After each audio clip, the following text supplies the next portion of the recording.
Hi, I'm Ash Beckham. I'm an LGBTQ entrepreneur and a diversity and inclusion speaker.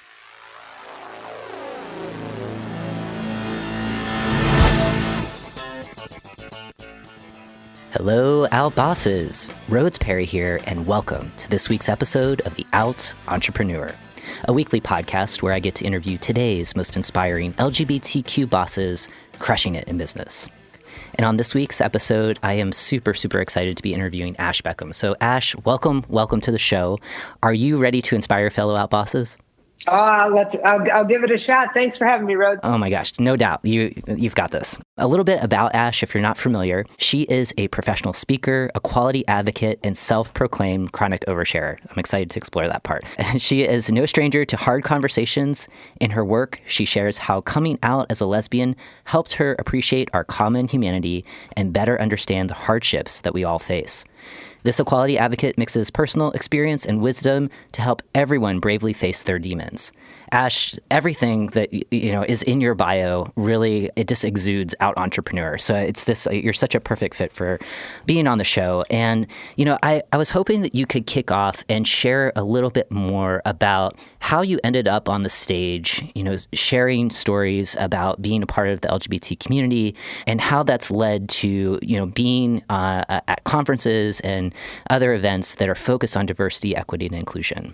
Yeah, absolutely. Well, it was, really an accident. I mean, I think so many of us have, we play the role that we play in our lives. And if we're, out in our communities or maybe at a job or something like that, we think that just our existence is advocacy enough. And I think, everybody can kind of interpret it however they want. I would never want to push anybody over the edge of being an advocate when they didn't feel, comfortable or confident in doing that. But for me, I knew that I was going to have to, I lived in a community that was accepting. And so I felt emboldened to be able to go out and share my story and felt a need, driven by people that I had in my life that had kids and knowing that, well, we live in this progressive age and, we're moving forward with marriage. So this was 2013. So before the Supreme Court decision. So knowing that these kids, as much as we lived in this, what felt kind of like a bubble in Boulder, Colorado,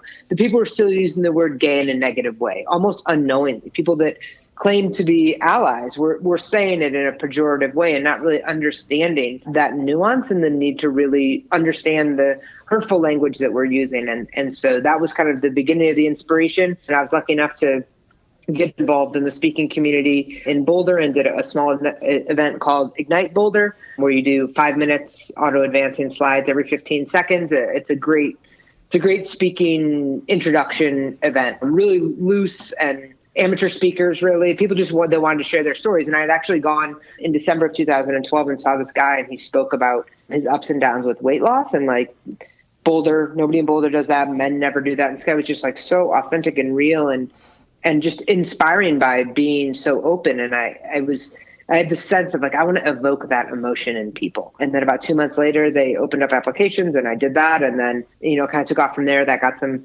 traction online. And about 6 months later, they were taking applications for the Tedx event in Boulder and applied for that. And then, the ship was sailing at that point. And so it's funny because my parents were both entrepreneurs. I was an entrepreneur. I owned several different businesses kind of at this time. And so when you're kind of your own story, your own brand, you walk that line very, very carefully, I think. And I wasn't necessarily out in all environments, but at the same time, then I have this secondary part of my career where the first 4 words of the Ignite talk is, "Hi, my name is Ash and I am so gay."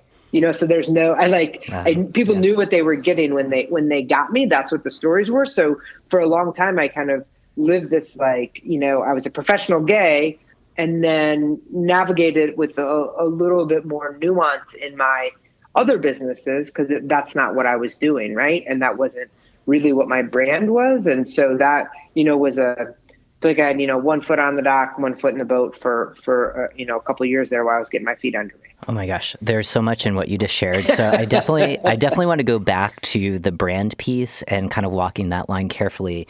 I want to first kind of dive into this piece on vulnerability, and I really appreciate that you shared, the speaker that inspired you to step up to the stage was someone who embraced his vulnerability around weight loss in a community, at least the little bit that I know about Boulder. It just seems like such an active, everyone is fit, you're training to be in the Olympics. I don't know. It just seems like that's the epicenter. Yeah. So for someone to get up on the stage and, just talk about the struggles of weight loss and, from a gender perspective, hearing from someone other than someone identifying as a woman is pretty awesome, just to add that we all kind of struggle with body image in different ways. So talk to me then, you see the speaker who's being super vulnerable. You're thinking about, oh my gosh, I'm Ash, I'm so gay. How do I share, what was going on in your mind of like, yes, this is the moment to step forward?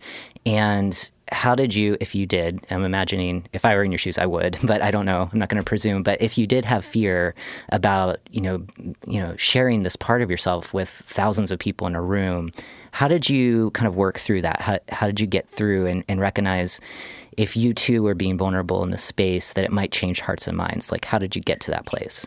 If that was the place you were at? Yeah. Yeah. I mean, I guess one part was during this time. So I had my own business. I had a vegan Indian food booth that went to music festivals was like one of my one of the things that I did professionally. And then, in between trying to make that work, I worked at a restaurant in town, a cafe that was owned. There were several of them, and the main owner was a lesbian woman. Mm-hmm. And just creating this space that wasn't.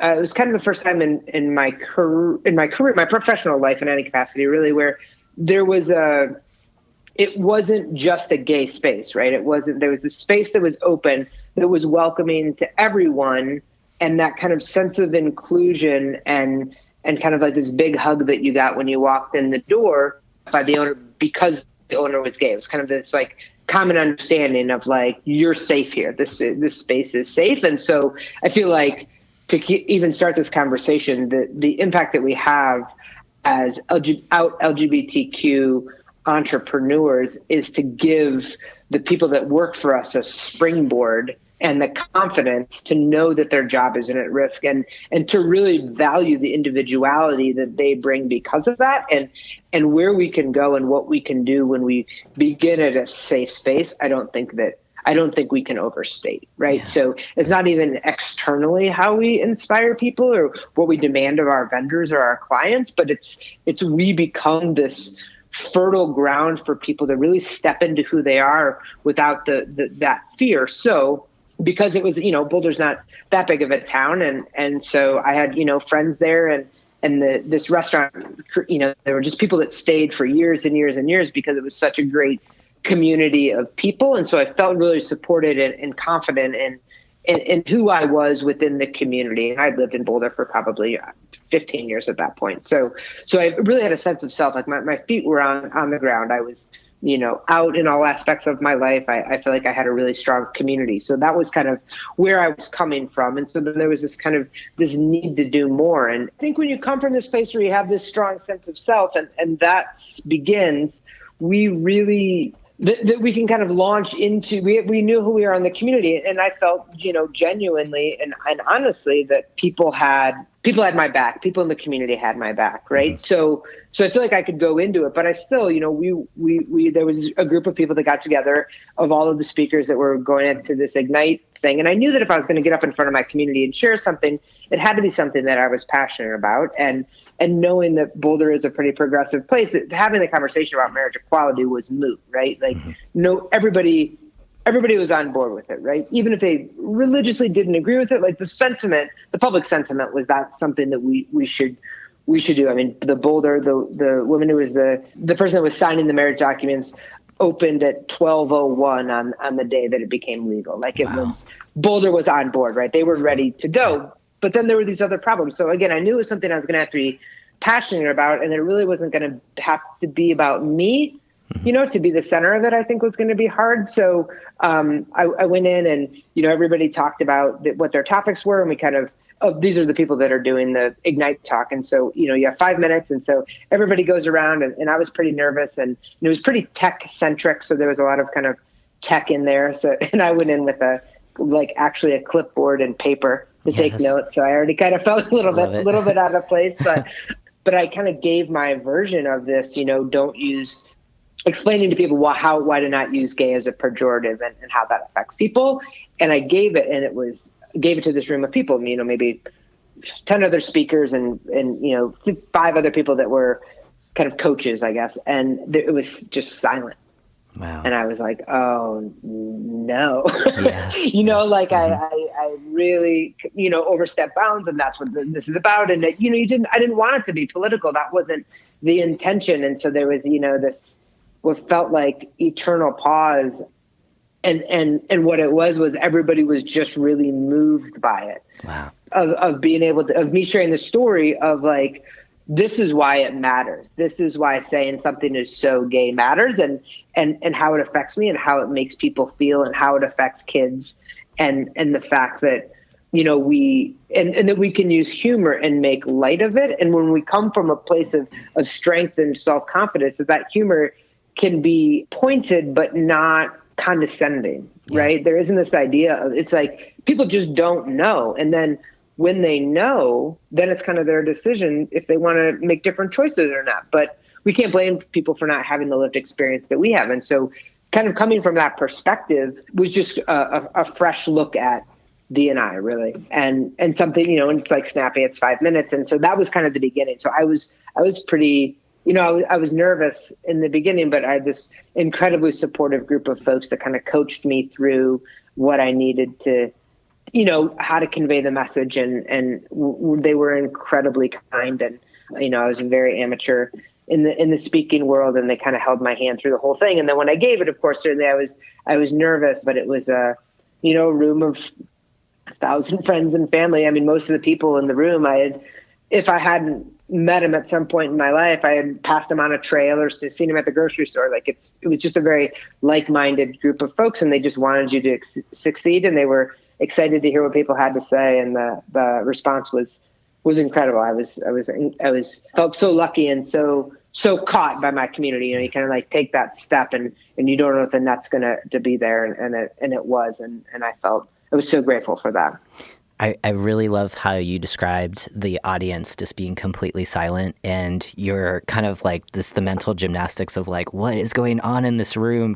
Because I'm sensing from you have like spidey senses of, at least sensing energy, right? And sure. And that it was really folks sitting at the edge of their seats learning something new and fresh that wasn't about the latest tech app or whatever other people were talking about, right? And right. Yeah, and it just sounds like you out of the gate were able to evoke emotions, which is something that you had said that was one of your goals. So I just, that's amazing. And I do know that, this show, the majority of our audience obviously are LGBT entrepreneurs. We do have a good handful of folks that are just business owners. They're awesome allies. And for those folks, because this is your wheelhouse, what would you say to them if they're in a group of friends, and assuming that, it's mostly allies or non-LGBT folks, and someone does say, oh my gosh, that's so gay, right? Like, what might be something that you could share with our allies about how to kind of push back in a way that can educate and help those folks know, like, not a cute microaggression. Maybe try another way to describe something not less than stellar, I guess. Yeah, absolutely. No, and I think it's all in how we handle it in that moment, right? Like, I think in our gut, we know when people are trying. Like, we know when it's a misstep or it's ignorance, and not like ignorance, stupidity, ignorance, lack of knowledge, or if it's just a blatant disregard for what they already know or they have already been told. So I think the first thing we do is trust our gut. And then I would say anybody that wants to learn anything about intersectional allyship, I would point them immediately to Amber Hikes. She did a 5-minute talk on at Out and Equal about allyship that is just tremendous. But one of the takeaways from that was that, we had the option in that moment of calling people in and calling people out, right? So calling people in is that kind of like arm around the shoulder, like how you would tell your friend that they have broccoli in their teeth, right? Like You don't want to humiliate them publicly, but you want them to say, hey, I know you, and I want you to know what effect that has. Yeah. Right. And you kind of like, you bring them in, and you want them to be part of the solution. And then calling out is, in other contexts, it's really important to kind of lay down the law of like, we don't use that language in this environment. In our office, in our store, in our meetings, like these are inappropriate words, and it stops now. And I think what makes leaders inclusive and what makes leaders great is the ability to discern which is the more effective tool, calling in or calling out, right? Because sometimes we need to show everybody as the leader that like we have to lay down the law immediately, and we don't necessarily yell at people, but it's immediate action that has to be taken because some people might not feel safe when certain words are used, right? Yep. If it's something that's a little bit more slight and we can bring people into the conversation, it's something they would want to know, and we know they would act differently if they knew better, right? In the same way that we probably have been educated either by lived experience or by somebody kind of putting an arm around us as well, right? And Absolutely. So I think those are things that as leaders and as owners that we can navigate of which of those tools is the best when that situation comes up. Yeah, I think that's really great advice. And I'm so happy that you mentioned Amber Hikes, who is awesome. And I think she was working for the city of Philadelphia, and I think now she's at the ACLU. So yeah, she's like the director of chief diversity officer at the ACLU. Yeah, she's a force. So if you're not familiar with her work, do yourself a favor and definitely look up some of her talks as well. So something that you mentioned in kind of that opening question that I had asked you was about kind of two things. This idea of the evolving business, right? So for many of us, I've interviewed a number of serial entrepreneurs who started one business and ended up kind of an expert in a completely different field. And so it's this kind of concept of you're in the business that you are in right now, and you're operating it and keeping it going. And, looking ahead, you're evolving it to the business that you want it to be. And I was hoping that you could take us through something that you had shared around your brand, and that you had a number of other businesses that you're running before going full force as a professional speaker. And so talk a little bit more about some of the struggles that you had with, okay, my brand is X, Y, and Z, and so I want to stay true to that. And at the same time, here's this opportunity to share more about myself and my own lived experiences that could start a movement and change the world into a world that's better for all of us. So, yeah. Well, part of it to me is when I was kind of navigating that, and, opening my businesses, and both my parents were like serial entrepreneurs back in Toledo, Ohio. There's a life that I grew up knowing and swore I would never do. I wanted to big corporate, a corner office and employ and like all of those things. But like sometimes what's in your bones, like I had a job for like in an office 9 to 5 for like 6 months working for somebody else and just couldn't do it. Yeah. It was an amazing company and I still have so much love for the people there, but it didn't like light that fire under me that working for myself did. Yeah. And so I think when you're going through that evolution, and for me, it was happening, 2007, 2008, about, you have to kind of navigate the landscape, right? Like so I was doing events. So I was doing this vegan Indian food booth. So we were applying to these music festivals and going all over in like pretty progressive spaces for the most part. But at the same time, like whether or not I was gay had nothing to do with how well I cooked Indian food. Right. And until I felt safe with whoever the coordinators were, that wasn't a part of myself I was willing to share. That wasn't part of my brand. Like it didn't give me legitimacy unless of course I was applying to do a pride event, in which case it was like the first thing I said. But so you're navigating this, and then eventually you test the waters, but you just really don't know someone's position, and so we don't necessarily put ourselves out with that vulnerability. And then part of it was like, it to me, and granted times have changed, it was 15 years ago, but like, do I necessarily, like, do I have to directly come out by saying I'm a lesbian and therefore if I don't tell you and you're assuming that I'm not, that I'm untruthful to you? That's a lot harder than like referencing my wife and my son now, right? It's like a stage of life thing. That's just like regular conversation. And it's still, in my non-speaking life, like I still that's just an easier way to have that conversation. It's like when we start to realize how many things we have in common and the experience of having a 2-year-old and the ability to share that, like people are really, I have never had anyone directly retaliate against me because I was gay coming out at them like that. And then that's kind of leads to like my current non-speaking job, which is my family owns a girls fast pitch softball tournament.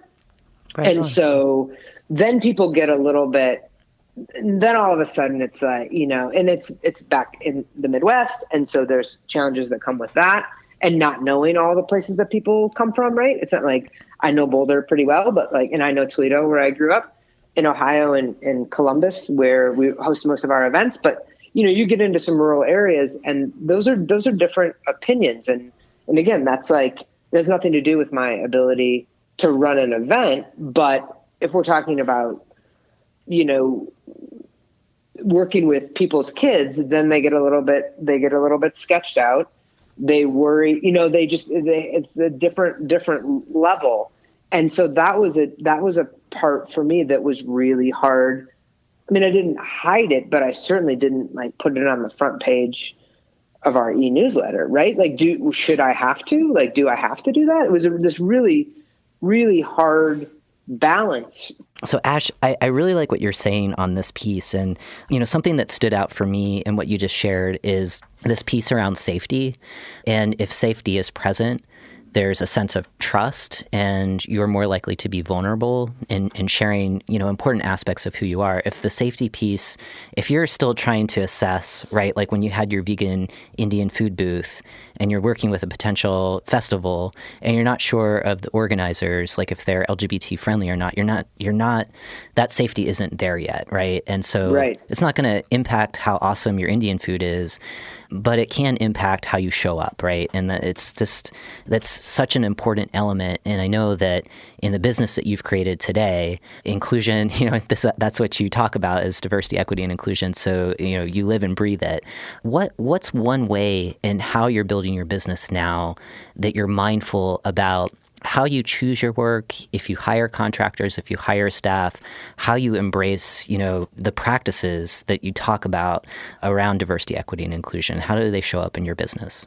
Well, I think it's critical to, there are those signals that we can send, that any of us in the LGBTQ community, that if we make these in the same way that we make negative presumptions around people, we make positive presumptions too, right? Like if I see an email that comes through that has somebody's pronouns listed, I assume it's a safe space, right? Like I assume that that's something.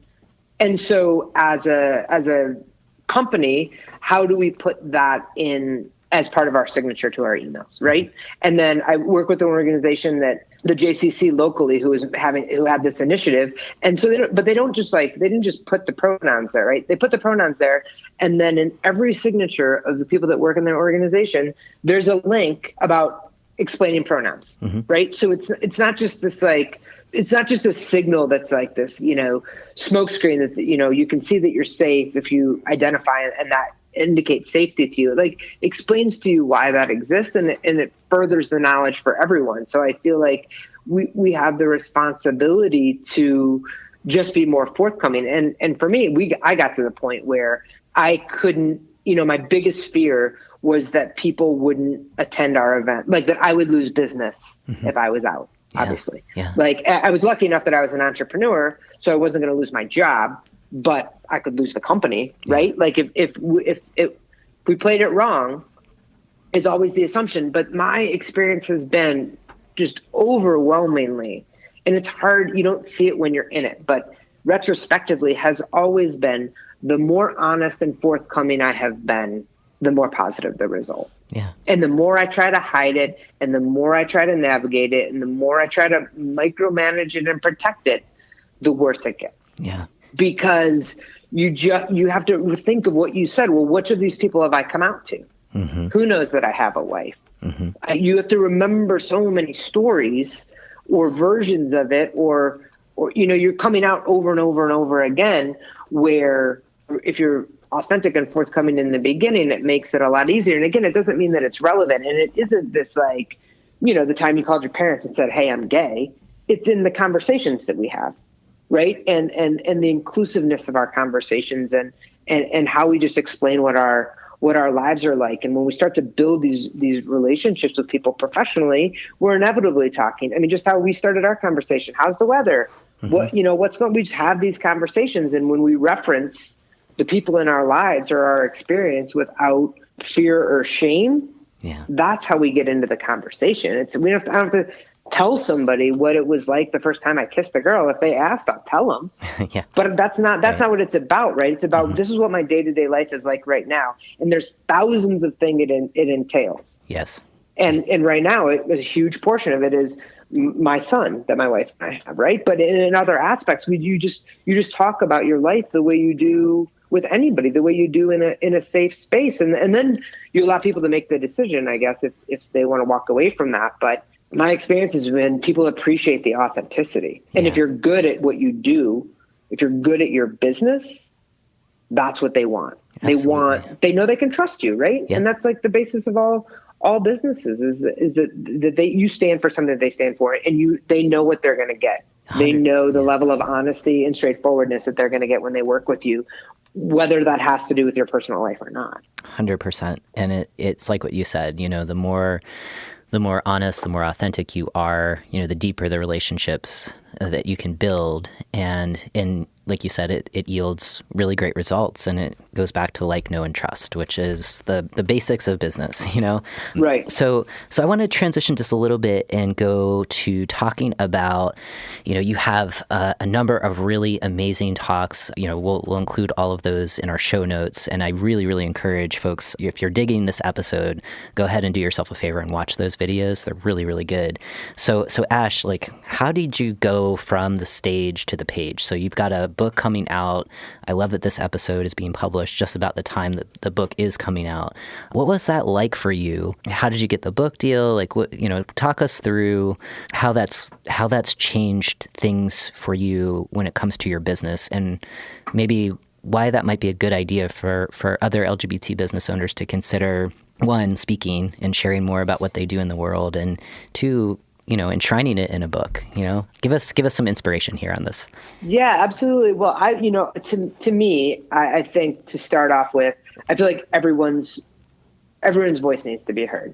There's not a single person. I mean, if you are an LGBTQ business owner, entrepreneur, if you're an entrepreneur, period, you have stories to share, right? You have lessons learned that people want to hear. Your life experience matters because it was your life experience. Mm-hmm. And the fact that there's somebody who's going down that path who thinks no one else has ever done this before and can feel the camaraderie that it was somebody else's experience as well is, I don't think we can overstate that impact. And then the more layers you add on to it, right? Is it somebody of color? Is it somebody that identifies as LGBTQ? Whatever the I wouldn't even call them obstacles, enhancements, I guess, that makes that experience different from what we read about in textbooks or how we've seen our leaders displayed in front of us, right? There's a seat for everybody at the table, but we don't know until we hear that there's somebody like us. So my first thing would be find a local speaking group, reach out to somebody. Like your story matters and people need to hear it would be my first statement. And then for me, the book piece was kind of a natural evolution. And it took me a long time. I had a publisher approach me who's local and said, hey, if you could just do like 6 more TED Talks, if you could write the script for 6 more TED Talks, we can like make that a book. And I was like, it's not really, I don't feel like I can do that, but that's a little bit weighty. But then when I started to kind of get it together and kind of take the step from, I'm even so reluctant to say this, but I was kind of an inspirational speaker. So I did a lot of colleges, and it was like, it gets better, kind of, you're great, be yourself, kind of motivational talks. And then I sort of pivoted a little bit more into corporate, but they wanted tangible takeaways, right? If they're investing money in these events, they want people to be able to walk away with something, not just like this feel good, but like I'm going to do this differently tomorrow because I heard this talk, right? So I worked with a slide designer and kind of took the same talk that I had, but really she gave it a skeleton of, bullet points and takeaways and what this looked like. And then all of a sudden, it took this form that was more expandable, right? So these, I talk about empathy, or we talk about courage, or we talk about grace, or we talk about all these kind of tenets. We can remake that model over and over, and it relates to different people. So, you bring in things like authenticity, you bring in kind of these 8 pillars that exist. And when you do that, then people have these takeaways. And also in that, you identify the things that you're very good at, and then the areas where you need work, right? That everybody has these leadership skills inside of them. And so that was kind of the transition to the book was, you can only say so much in an hour. How do we give people this plan to really put into place? And so that part of it, I love. Putting it on paper is just such a different way to communicate that it was a little bit difficult for me in the beginning, kind of to stretch out those stories and really dig deep and fill the page, right? And without the ability to use slides, without the ability to, I feel so much more comfortable talking to people live and body language and mannerisms and pauses and facial expressions. Like, you can't put that in a book. So how do you, it made me really get into the nitty gritty, and like some things that I would, gloss over for humor, you couldn't do that. Like, it made you get down to it and talk about the stuff that maybe you didn't want to talk about. So it was a very cathartic, therapeutic experience for me to not have it be as surface as a talk might be, even though, it's full of these personal stories. It doesn't seem surface, but you do it enough. And then, the book was really a deep dive for me. Absolutely. Yeah. And it's like, I'm definitely a writer who speaks. So I have to kind of test the material as I write it out. And then so much of it gets scrapped because you only have so much time on a stage. Right. And you're at such grass is always greener, but I feel like you're at such an advantage as a speaker who's writing now because you've tested, like you said, you have an audience right in front of you. So if you're testing new material or, you have a phrase, you want to see how that lands, like immediately you've got hundreds or thousands of people in front of you who are like, yeah, they're laughing, and you're getting the effect that you want. You're like, yes, okay, that's going in the book, So it's, exactly. Yeah, it's like your best hits, and then you get to expand on the ideas, Mm-hmm. So I know I'm really excited to check out the book. So we're going to include that in the show notes, but why not remind everyone when it comes out? What is it called? And if folks read it, what are they going to take away from it? Yep, absolutely. So it comes out March 24th. You can buy it at any of your favorite online booksellers. Pre-orders, we're trying to manipulate the Amazon algorithm to get it some ranking. So feel free to do that. But it's called Step Up: How to Live with Courage and Become an Everyday Leader. So the basis of it was that, we read typical business leadership books or what it means to be a leader. These are things that we aspire to because, your new boss, you get a promotion, and your new boss gives you a leadership book, right? But to me, it's so much more than that. It's so much more than, it's not a position, right? It's a disposition. It's how we act. It's, the way we do anything is the way we do everything. Mm-hmm. So how do we really take these ideals that are so critical to leadership and maybe a little bit less traditional? So again, things like empathy, humility, patience, these attributes that anybody can really bring into practice, that it isn't something that we do when we walk in the door of the office, but it's how we operate. It's the same way that I have a conversation with a client is the same way I have a conversation with my son, right? That I'm there and I'm present and I'm listening and I operate with integrity and authenticity and what my son, he knows what he's going to get. And as does my client, right? And those things translate. And so to me, that's what's important is this idea of empowering people exactly where they are in their lives to lead, not because people have to listen to them, but it's the people in the grocery store that see the way that you talk to the clerk and say, hey, yeah, I think I want to do that. I want to engage more. I want to put my phone away. Like whatever that is, it's leading people that don't even know you're leading them, right? or you'll never hear that you inspired them. But it's a way of operating in your life day after day, challenging ourselves to push our limits, to be this greater version of ourselves. That's this idea of everyday leadership. I love it. And it feels like I like that. Well, one, I like that you mentioned your son and how you talk with your son. And it's just such a reminder of, and sorry if this feels like it's kind of just basic, but it's going back to the things that we learned as young children about how to see and acknowledge other people and be respectful. And I know that there's a lot of cultural layers of how that can be different. And at the same time, there's the basics of that.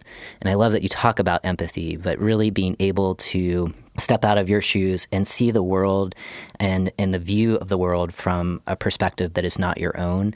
And to remember, like when you're leading people on teams and, you're talking to lots of corporations, those teams are really global and they're really different. And so how you acknowledge one person who maybe on your team in the United States can be super different from a person on your team in India, right? And so reminding leaders about these nuances that, because we're so busy and, we're motivated by metrics and we're assessed that way, sometimes our humanity is lost in that. And it sounds like your book is just like, go back to the basics of how you want to be treated and recognize that how you want to be treated is not necessarily how another person wants to be treated. So you have to get curious about themselves and their worldview. And anyway, I'm excited to read it because I think it's those reminders are so essential. And to me, this is essential leadership skills. Yeah, absolutely. No, I agree. And just what you said before, like if you're not, and again, being empathetic doesn't mean, it just means you have to understand somebody, right? You don't have to agree with them. You just have to understand what their experience is like. And so if that's all you have to do, it's not about, we're not going in with these preconceived notions of changing someone's mind. You just have to understand what it's like to be somebody else. You can have a conversation with anybody. Yeah. You can in the most fundamental way, you can have a conversation with anybody, and to be able to understand that you don't want a diverse team. You're not bringing people on a team and accepting them in spite of their difference, but because of it. That unique path that got them to where they are broadens so many things on our team, right? It broadens our creativity. It broadens how we address problems. It broadens how, somebody told me this recent experience about how, they were solving these problems, and I'm going to butcher the situation, but essentially it was solving these problems. And if you had somebody all from the same culture and they were trying to find the ketchup for this recipe that they were making, but everybody from the same culture, and they kept the ketchup in the refrigerator, and they looked in the refrigerator and there was no ketchup, they just assumed there wasn't any ketchup. But if you have this diverse group of people where some people keep their ketchup in the cabinet, and culturally that's where they experience, then those people looked in the cabinet and that's where the ketchup was, right? Like you problem solve in this very fundamental way just based on the culture that you bring. And on businesses, that's what we need. Like, why would we ever want less perspective? But for people to be able to bring that perspective, they need to feel safe. They need to feel that different perspective is valued. Absolutely. And celebrated within the organization. And that's kind of the trick. And that's what it takes, like you said, it takes the time, and we don't necessarily see that direct metric of that we get when we give people that acknowledgement. But those of us who've had that experience, that it pays so much more in the long run. Yeah. I really like that example. I think that's helpful. And something else that you said that I think, deserves this kind of like, let's just highlight this, but, what you're sharing in your book are kind of ways to help leaders inspire folks. And you said something about leading others in a way that they don't know that they're being led or inspired, but it's so seamless, right? Of kind of reminding folks of the value that they bring, kind of how that's contributing to where an organization is trying to go. And like what you're saying, if you're effective at leading teams where there's folks from different backgrounds and perspectives, if you're able to make that mix work, you're more likely, if you're able to create that safe environment, to have that business breakthrough or that industry breakthrough, because people are more, there's a little bit more freedom to stretch. And if there's kind of failure, initially in trying to have that breakthrough, the team itself is more likely to recover and move faster to get to those solutions, which is, the ideal, the goal. But if you're in an organization where there's fear, you don't feel safe, you're less likely to take those risks, right? And so I think what you're offering in this book is so valuable. So I really encourage folks, if you're listening to this, if you're really into leadership, and I hope you all are, because your business, most of the folks tuning in right now, most of y'all are business owners. This can be really helpful for what you're trying to accomplish in your own organization. So Ash, thank you for putting in the time to write the book. And I know that is not an easy undertaking, especially when you're taking to the stage and, perfecting the speeches that you're giving. So I have so many other questions for you, so we'll have to do this again, because I want to talk about fast pitch softball and all this other cool stuff that you're doing. But I definitely want you to give you some space before we round out the interview. For those folks that haven't yet started, and they're tuning in to the show and other shows like this, what would you say as some inspiration for the next generation of LGBT entrepreneurs just to take that first entrepreneurial step? I think that it is you have to believe in yourself, right? I think there's something about, and I feel like I probably don't have statistics on this, but I would bet that entrepreneurial businesses are more successful than the industry median, only because LGBTQ folks have had to fundamentally believe in themselves for bigger things than a business, right? Like that. And again, the marginalized groups across the board, this probably exists, but my only experience is LGBTQ. Mm-hmm. But I mean, if you've done these really hard things, you've faced your family, your friends, people that potentially could or have rejected you because of who you are, and you've done it anyway because you fundamentally knew it was something you had to do. Yeah. That is what it takes to start a business. Like that fire and that central core belief in yourself, it already exists in you. So to be able to put that into the world and that confidence in yourself and that creating a safe space from jump, right? It's not because the investors think that's the right thing to do or because that's what your competitors are doing. It's from go, this is an authentic workplace. I want everyone who works with me and for me to be able to be the best version of themselves. And the only way they can do it is to exist in this safe space. So I'm going to create this safe space, right? Like we've had these experiences as LGBTQ folks that we know how not to do things. So we're bringing it all to the table to be able to say, this is how we must do things. And to me, that it already exists. That idea exists. The fire inside of you exists, and you've gone through things so much harder than starting your own business. So A, that's where it exists. And B, I would reach out to other people that have done it. There are mentors all over that are so glad to share their experience and navigate you through LGBTQ or otherwise, to be able to navigate you through some of what you're doing. Don't think you have to do it on your own. Like use the ally resources around you, whether that's just as a sounding board, whether that's for direct information. Like use the people that exist. Don't reinvent the wheel. There's enough of that in entrepreneurship that you need to have this. You need to have your safety net. So find it. Oh my gosh, you said it best. I mean, I love the piece, believe in yourself, and just, remember the things that you've gone through, the lived experiences that you've had. And, I agree with you. I think it's in our DNA to do things that are outside of the box, because so many of us have had to, be the artists of our own lives because there wasn't necessarily a path for us. So it's beautiful. I think that's a really great note to end on, Ash. And so I'm super excited for your book. I'm super excited to rewatch some of the TED Talks that you've done. So thank you for all that you've added, to the world to help us get to a better place. And for folks who want to learn more about you, who want to bring you in to do talks in their organizations, where can they find you online? Best place is just ashbeckham.com, all one word. That's it. You'll see me. Awesome. Well, that's super easy, and that will be included in the show notes too. So for folks who are interested in checking all of that out, if you're on the run, you can just text OUTBOSS, all one word, to 33777. Again, that is 33777, OUTBOSS, all one word, and we will make sure that you are hooked up with the show notes from today's conversation, as well as the audio, so you can share it with a friend, family, loved one. And Ash, thank you so much for spending some time with us today.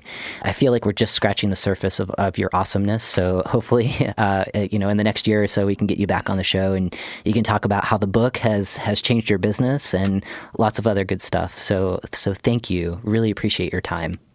Thanks so much, Rhodes, and thanks for all you do. Thanks for creating this space. I think it's so important. So I appreciate what you do as well. Right on. Okay. And for Outbosses, thank you for tuning into this week's episode of The Out Entrepreneur. It is always my pleasure to connect with you and so many inspiring outbosses like Ash.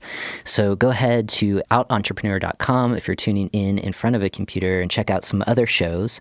And when you do text Outboss to 33777, you also have the opportunity to take an audience survey. So you can let us know what you like about the show and share any feedback of how we can improve it or guests that you recommend to be on the show.